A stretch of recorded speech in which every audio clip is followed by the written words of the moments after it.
बिहार के अंदर असदुद्दीन ओवैसी की इमाम पार्टी ने जब से प्रत्याशियों की सूची जारी करी है, तब से इमाम पार्टी के अंदर बगावत के सुर देखने को मिल रहे हैं। असदुद्दीन ओवैसी की पार्टी एआईएमआईएम के कद्दावर नेता मौलाना अब्दुल्ला सालिम साहब ने अपनी पार्टी से इस्तीफा दे दिया है और साथ ही साथ निर्दलीय चुनाव मैदान में उतरने का फैसला भी किया है।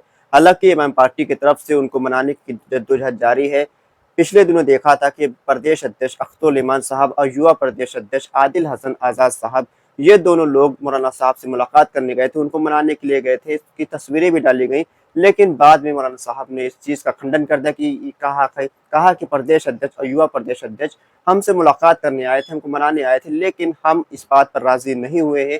हमारी सिर्फ एक शर्त थी, आप जब हमको प्रत्याशी बनाएंगे उसी उसी सूरत में हम वापसी इमाम पार्टी में करेंगे। हालांकि इमाम पार्टी ने मुखिया मुर्शीद आलम को, जो कि हाट विधानसभा सीट से अपना प्रत्याशी घोषित कर दिया है, लेकिन इमाम पार्टी के चाहने वाले जो हैं पूरे देश के अंदर, पूरे हिंदुस्तान के अंदर, उनकी ये मांग है कि मौलाना साहब को वापस से इमाम पार्टी में लाया जाए। कुछ भी कर कर किसी भी तरीके से मौलाना साहब को पार्टी में लाने के लिए जद्दोजहद की जाए, उनको मनाने की कोशिश की जाए, क्योंकि मौलाना साहब इमाम पार्टी के काफी कद्दावर नेता हैं। पूरे देश के अंदर उनकी पहचान है, उनकी पकड़ है और उनको लोग पसंद करने वाले हैं। इमाम पार्टी के जो इस वक्त दो धड़े हो चुके हैं। एक धड़ा ये कह रहा है कि इमाम पार्टी ने मौलाना साहब के साथ नाइंसाफी करी है, उनको टिकट ना देकर। एक धड़ा ये कह रहा है कि पार्टी के फैसले का सम्मान करना चाहिए, मौलाना साहब को, इमाम पार्टी को जो टिकट नहीं मिला है, जिसको भी टिकट मिला है उसको चुनाव में लड़वाना चाहिए। लेकिन इमाम पार्टी मौलाना साहब के मामले में दो फाड़ हो चुकी है।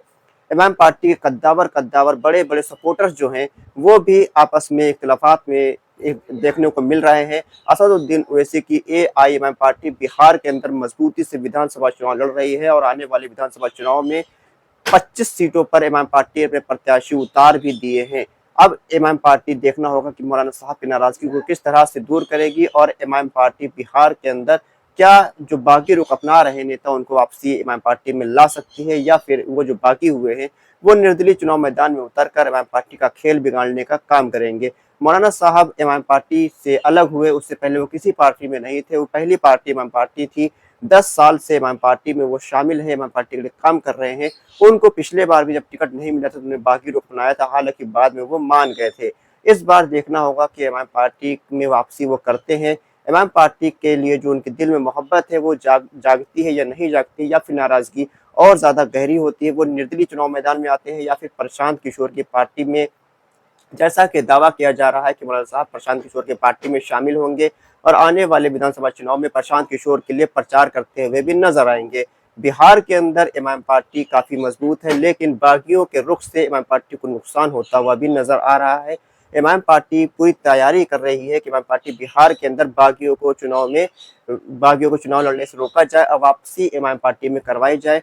इमाम पार्टी के अंदर कई सीटों पर इमाम पार्टी के जो बड़े बड़े नेता थे वो निर्दलीय चुनाव मैदान में उतर रहे हैं या फिर किसी और पार्टी से चुनाव में उतरने की तैयारी भी कर रहे हैं। मौलाना अब्दुल्ला सालिम साहब इमाम पार्टी में वापसी करते हैं या नहीं करते, अपनी राय कमेंट बॉक्स में लिखकर जरूर बताइए। खुदा हाफिज।